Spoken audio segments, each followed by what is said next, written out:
Guys অনেকদিন পরে গেমে আসলাম, আর গেমে আসার পর একটা কাস্টমাইজ স্টার্ট দিই, আর তখনই আমার ম্যাচে পড়ে এক হ্যাকার।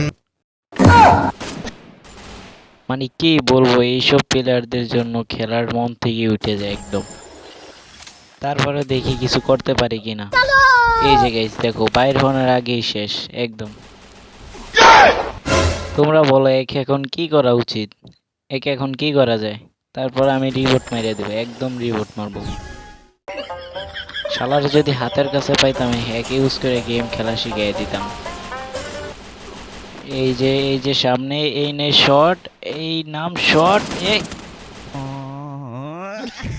এর লিগে আমি গেমে আইতে চাই না, একদম মেজাজ মেজাজ খারাপ লাগে।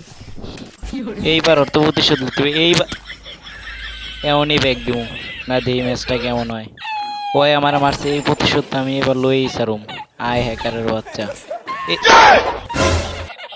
মানে এইসব প্লেয়ার গেমের ভিতরে যে কেন আসে, হ্যাক ইউজ করে খেলে ভাই, এইসব প্লেয়ারদের জন্যই আজকে গেমটা এত খারাপ হয়েছে। ওই দেখো আকাশে উঠে আছে ভাই, আকাশে। মানে বিশ্বাস করো, আমার এত রাগ উঠতেছে, এমন মন চাইতেছে গেম থেকে ব্যাগ দিতে। ওই দেখো আবার আকাশে উঠছে। এই আমার এই দেখো সামনে, মানে মাথাই বাইর করা যাইতেছে না, মাথা বাইর করলেই শেষ। ওই দেখো, ওই দেখো আবার আকাশে উঠছে। এই ম্যাচ জিতবো বলে আর মনে হয় না, এটা হাইরেই যেতে হবে। আর এই হ্যাকার প্লেয়ার, এই দেখো শেষ ম্যাচ। আমি বুঝি না ভাই, এই প্লেয়ারদের আইডি গেরে না ব্যান করে না কেন। যাই হোক, আজকের ভিডিওটা এই হ্যাকারের এই পর্যন্তই। আবার কিছুদিন পর নতুন ভিডিও নিয়ে আসবো ইনশাআল্লাহ।